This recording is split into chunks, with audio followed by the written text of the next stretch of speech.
요한복음 20장 26절부터 29절까지 말씀을 같이 보았습니다. 이 말은 여러분 그 도마에게, 의심 많은 도마에게 주님께서 손을 내밀어서 옆구리에 손을 놓고 또 이제 손가락도 펴주시고 만지라고 하시고 이런 얘기들이 우리가 잘 아는 그런 말씀이에요. 거기 보니까 26절 말씀을 보니까요, 여드레를 지나서 이렇게 돼 있어요. 여드레를 지나서라는 말이 있는데, 여드레가 며칠이에요? 8일입니다. 그러니까 8일이 지나서라는 말, 우리는 8일이 지났다 이렇게 보잖아요. 근데 8일이 지난 게 아니고 8일 안에 이 말입니다. 그러니까 8일이 지난 게 아니고 8일 만에, 8일이 안에 그 말이에요. 그 8일 가운데에, 8일 중간에 그 말이에요. 8일이 지나서가 아니고 8일 중간에, 8일 사이에, 8일 가운데에 그 말이에요. 그러니까 8일째란 얘기죠. 예수님이 부활하신 것이 언제죠? 안식 후 첫날, 그러니까 며칠째예요? 8일째란 말이에요. 그러니까 8일 안에 부활하셨단 말이에요. 8일 안에, 8일 가운데에, 8일 중간에, 8일 사이에 부활하셨다는 얘기고요. 주님이 다시 도마한테 나타날 때도 며칠 만에? 7일이 지나고 8일째, 8일 사이에, 8일 중간에, 8일 가운데에 나타나셨다 그 말입니다. 참 이상하죠? 예수님이 그 사이에 다른 일을 할 필요가 있나? 얼만큼? 이상하잖아요, 그죠? 제자들한테 나타났어요. 근데 제자들이 제자들이 다 주님을 만났는데 도마만 못 만났거든요. 그런 다음에 이제 7일 동안 안 보이시다가 갑자기 8일 만에 오신 거예요. 그러니까 이렇게 된 거죠. 예수님의 부활이 안식 후 첫날 8일째 부활하시고, 그리고 제자들한테 나타났어요. 그리고 다시 또 8일이 지난 거예요. 그리고 도마한테 나타난 거예요. 무슨 말인지 아시겠죠? 그 후에 이제 또 베드로한테도 나타나죠. 그게 요한복음 21장에 나타나는 그런 얘기입니다. 베드로한테 또 예수님이 나타나서 거기서 베드로의 이제 헌신을 받는 거죠. 자, 생각을 해보면 여기 성경에 이 8일 사이에, 그러면 8이라는 숫자에 뭐가 있다는 얘기예요. 그죠? 예수님이 8일째에 온다는 얘기는 8일이라는 것에 뭔가 있다는 얘기예요. 뭔가 의미가 있다는 얘기죠. 성경을 여러분 다 창세기부터 요한계시록까지 찾으면 8이라는 숫자를 여러분이 찾아내면요, 8이라는 숫자는 다 좋은 것만 나옵니다. 왜 그 좋은 것만 나요? 그래서 그 어느 나라는 8이라는 숫자를 굉장히 좋아해요. 8이라는 숫자를요. 그래서 8 이렇게 8에 8 매월 며칠 8월에 8일 이런 걸 굉장히 좋아해요. 왜 그러면 8일을 왜 좋아하냐니까 그냥 좋대요. 그 민족은 그냥 다 좋대요. 그게 8일이 너무너무 좋대요. 근데 그게 이제 우연이 아니고 성경에서 나타나는 그 8의 숫자를 좋아하는 것 같아요. 이 땅에 홍수로 다 멸망했어요. 몇 명이 구원받았죠? 8명이 구원받았어요. 그 왜 9명, 10명 하면 안 되나? 7명 하면 안 되고? 이건 8명이 구원받았다는 걸 어떻게 성경에 기록해놨는데 어떻게 해요? 8명이 구원받은 거를.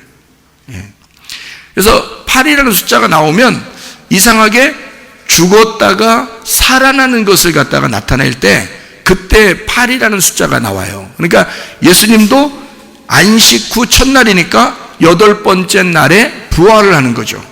그러면 죽었다가 살아날 때가 8번째 날이라는 얘기고, 노아 방주에 들어가는 사람이 8명인데 무덤 안에 들어갔다가, 방주 안에 들어갔다가 거의 1년이 지나서 나와요. 8명이 나와서 인류를 다시 시작합니다. 그러니까 새로운 시작을 말할 때 8이라는 숫자가 적용이 되죠. 그럼 8은 어떻게 형성이 되었다고 우리가 배워요? 8은 뭐 더하기 뭐 하면 8인데요. 7 더하기 1 그러면 8이 되는 거예요. 그러면 7일째, 성경의 7일째는 창세기 1장 2장을 보면 6이라고 하는 것은 세상을 창조했고, 그죠? 6일 동안 세상을 창조하고 7일째 되는 날은 뭐 하셨죠? 하나님이 안식하고 쉬셨다 그래요. 그러면 그 안식하고 쉬신 안식일의 주인은 누구예요? 예수님이다. 그래서 안식일날 주인은 예수님이라고 나와 있죠. 그죠? 누가복음 6장 5절에 나와 있는 얘기입니다. 안식일날 주인은 예수님이에요.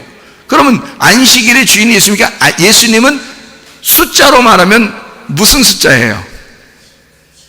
예, 예수님은 7이라는 숫자예요. 그래서 7이라는 숫자는 성경에서 7이라는 숫자는 휴식, 안식, 완성 다 이루어졌다라는 숫자예요. 그게 7이라는 숫자입니다.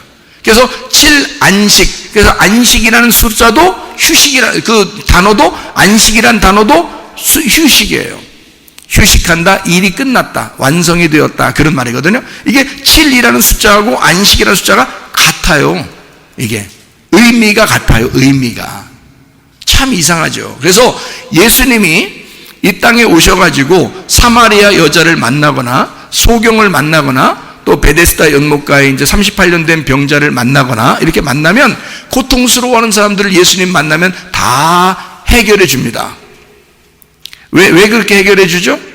안식이니까. 자기가 안식이니까 너희들은 쉬어야 된다는 거예요. 안식일은 어떤 날이냐면 하나님이 일하시는 날이에요. 하나님이 일하시는 날. 그러면 우리는 뭐 하는 날이에요? 우리는 쉬는 날이란 말이에요. 우리는 쉬는 날, 하나님은 일하시는 날. 그럼 보세요. 예수님이 자기가 안식일이니까 자꾸 일을 하시죠. 그러니까 병자들 다 고치는 거예요. 예수님이. 그리고 우리는 이제 쉬는 거죠. 예수님은 우리에게 안식을 주시고 안식일이니까. 자, 그러면 보세요. 예수님이 안식일이니까 숫자로 말하면 7이네요. 7. 하늘은 3이고 이 땅은 4고 하늘에서 이 땅에 내려오면 7이 되네요. 그리고 예수님이 와가지고 십자가 못 박혀 돌아가셔서 완성을 하게 되면 12, 12제자가 되네요. 그리고 12지파, 12제자 하늘나라에, 그래서 12보석, 12제자, 12사도, 또 12지파 뭐 이런 이름들이 해서 12 곱하기 12는 144네요. 144에 곱하기 1000이면 14만 4천 명이네요. 그러니까 이게 숫자가, 성경은 어떻게 정해져 있는 어떤 숫자가 있겠죠. 정해진 숫자. 이런 거를 볼 때 7이라는 숫자는 안식, 휴식을 나타내는 숫자고 거기다가 하나를 더하면 8이 되는 거예요. 그러면 노아라는 이름이 뭘까요? 노아흐라는 이름은 안식이라는 이름이거든요. 안식, 휴식이라는 이름이에요. 일이 끝마쳐졌다 하는 그런 이름이거든요. 그럼 보세요. 자, 7도 그렇다고 했죠. 그 다음에 안식일도 그렇다고 그랬죠. 노아도 그렇다고 그랬죠. 네, 그러니까 노아 이름도 같고요. 그 다음에 안식이라는 이름도 같고요. 7이라는 이름도 같아요. 그러면 노아는 틀림없이 숫자로 말하면 뭘까요? 7이죠. 그러면 자기 지금 아들들하고 며느리하고 또 그 아내하고 합해서 몇 명이에요? 7이잖아요. 7. 자기는 7이니까 또 7이 있잖아요. 그러니까 이 7이 하나 있는데 여기 아들하고 며느리하고 그 아내하고 합해서 다 7이거든요. 그런데 이 7이라고 하는 것은 뭐냐면 노아에게 속한 사람들이란 말이죠. 노아에게 속한 7이니까 이것을 반복해서 쓸 수 없어서 이걸 하나라고 볼 수 있는 거죠.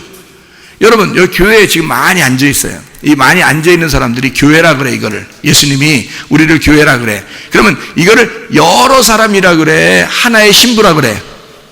하나의 신부라 그래. 그러니까 노아하고 그 여러 식구들을 하나의 신부라 그러는 거예요. 그래서 그걸 하나라 그러는 거야. 노아를 7이라 그러고 모든 사람을 하나라 그래. 그래서 이걸 합해서 8식구가 나온 거예요. 무슨 말인지 알겠죠? 다 합하면 8식구예요. 우리 교회하고 예수님이라는 칠하고 섞여지면 어떻게 될까요? 우리는 새로운 천국이 되는 거예요. 그게 여덟이라고 된다고요. 새로운 천국을 만났다. 그게 땅의 천국, 하늘의 천국이에요. 땅에서 그리스도의 신부인 교회가 되면 그러면 천국을 이루어요. 이렇게 천국을 이룬 사람이 하늘나라에 올라갈 때 하늘의 교회, 하늘의 신부, 하늘의 천국이 되는 거예요. 그래서 밑에 있는 교회가 위에 있는 교회가 되는 거예요.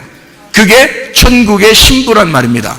그러면 신랑은 예수님이고 여전히 신부는 교회가 되는 거죠. 그래서 교회하고 신랑하고 만나면 여덟이 되는 거예요. 그게 부활의 날이라고요. 새로운 시작의 날. 그래서 여덟 번째 날에는 부활을 하는 거예요. 그래서 여덟을 부활의 숫자다 이렇게 표현하기도 합니다. 7은 안식의 숫자다 이렇게 표현하고요. 이 땅에서 십자가 못 박혀 돌아가시기 위해서 오신 분을 7이라고 그래요. 그리고 그분이 죽으실 때까지 7이에요. 7로서 죽는 거예요. 그러니까 죽는 것이 뭐야?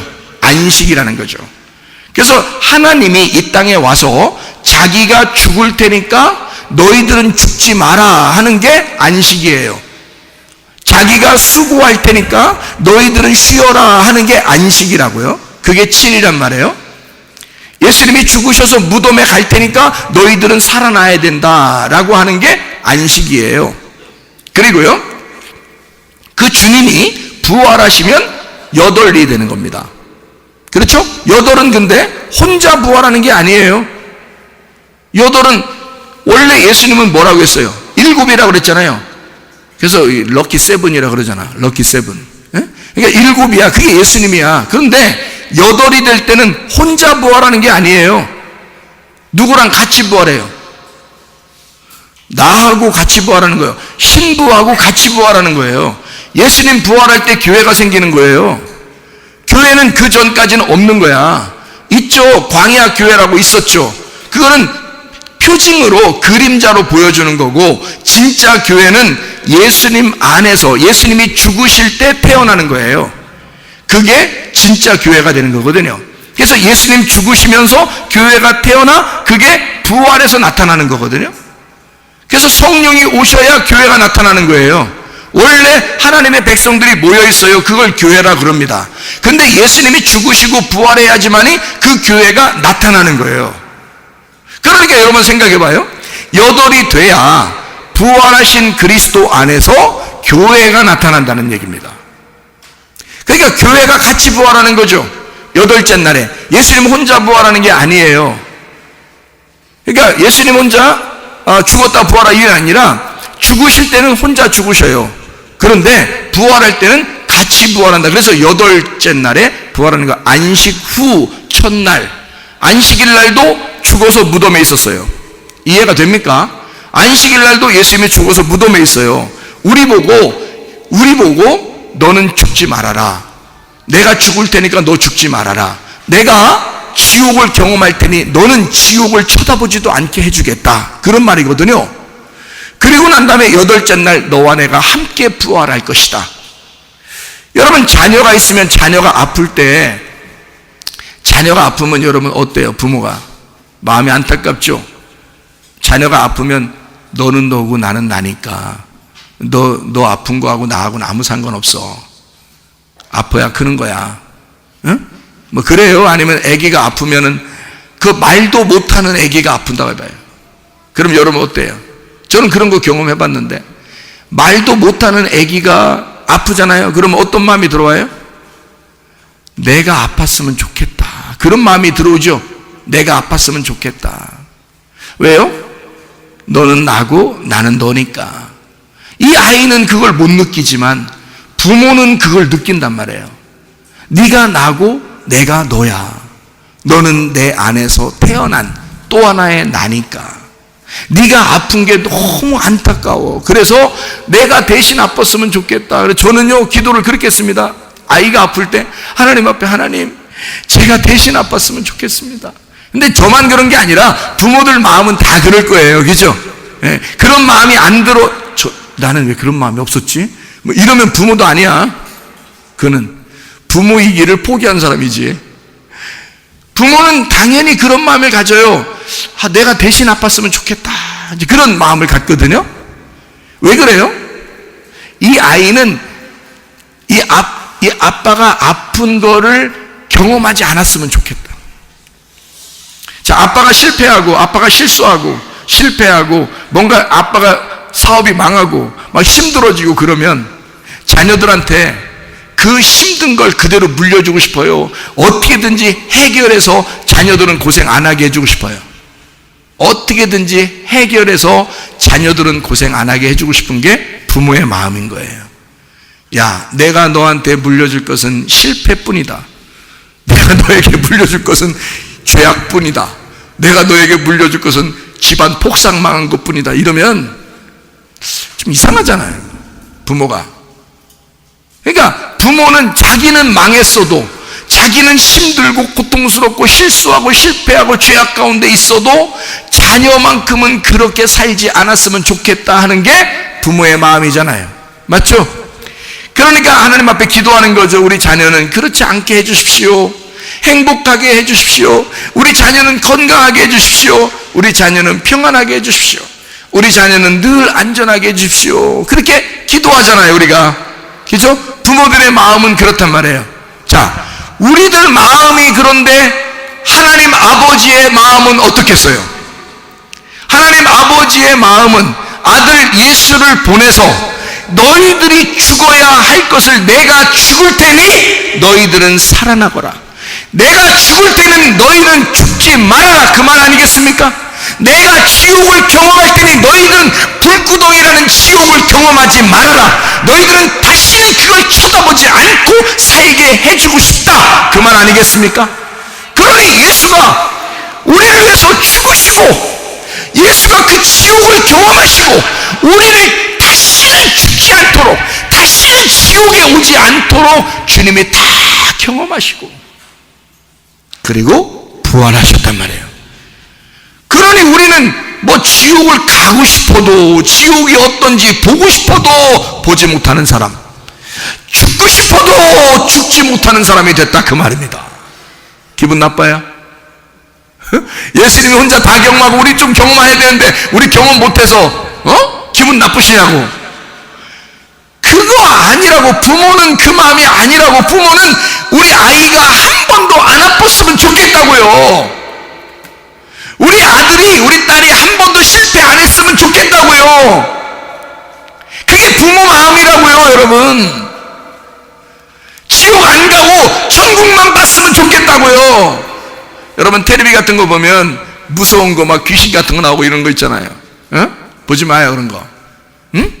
그런 거 어쩌다 보니까 막 보이고, 어쩌다 보니까 뱀이 나오고 막 이런 게 있잖아요. 뭐 텔레비 같은 거 볼 때 그러잖아요. 그러면 애들이 옆에 있어, 애들이. 그러면 애들이 그 뱀 보면서 딱 이게, 자, 우리가 보고 있는데 뱀이 나왔어. 그러면 애들한테 눈 똑바로 떠! 저거 잘 봐. 이래요? 아우, 막 애들 눈 가려주려고 그러고 자기도 눈 감고 막 이러죠? 막 귀신이 나왔어. 밤에 하면서 그 텔레비에서 밤에 전설에 뭐 귀신이 나왔어. 그래서 막 이러면 있잖아요. 애기들 옆에 보면은 어때요? 눈 똑바로 또 잘 봐. 눈 똑바로 또. 저런 게 귀신이야. 네 속에 들어간다. 화장실 가면 꼭 있어. 이런 거. 아니, 그렇게 해요? 아니면은 막 그런 거 하면 막 가려주고 저런 거 보면 안 돼! 막 텔레비 채널 돌리고 막 이렇게 하죠. 왜 그래요? 나쁜 거 안 봤으면 좋겠다는 거야. 에? 우리 아들, 딸이 나쁜 거 안 봤으면 좋겠다는 거야. 그런데 자, 부모님이, 우리 부모들도 그러는데 하나님 아버지가 우리 보고 너 지옥 좀 잘 보고 다녀라. 지옥 좀 잘 보고 다녀. 거기 불로 막 그냥 미꾸라지 같은 거 잡아놓고서 불 위에다 올려놓고서 소금 탁탁 치면 그냥 팍팍팍 뛰는 것처럼 그렇게 되는 게, 그런 게 지옥인데 잘 봐. 보고 다녀, 그거.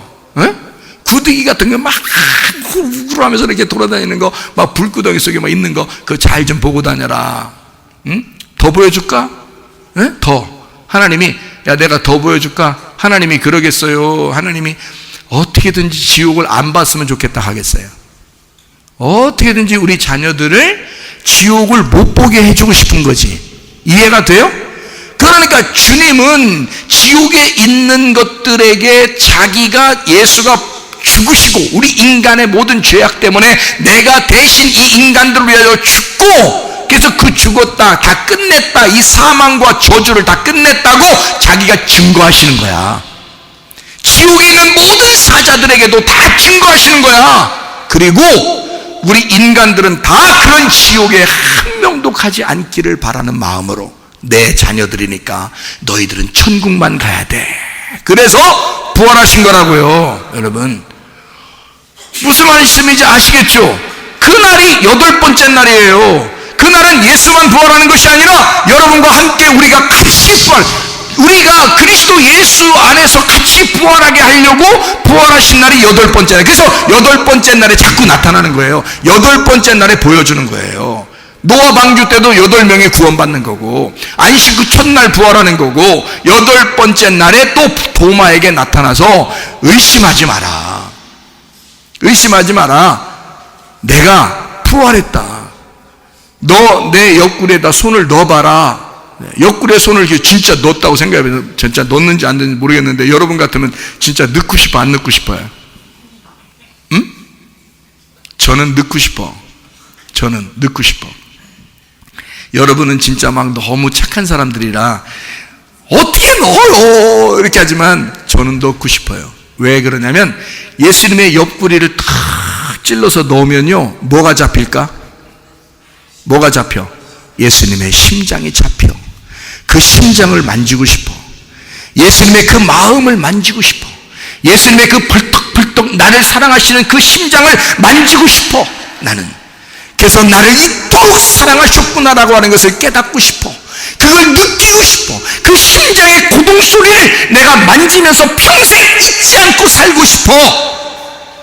예수님은 자기 옆구리에다 손을 놓고, 도마, 의심하는 네가 내 속에 집어넣고 한번 나를 만져봐라. 그게 이 순간이란 말이에요. 어느 날? 8번째 날. 8번째 날에 도마에게 나타나 네가 나를 만져라.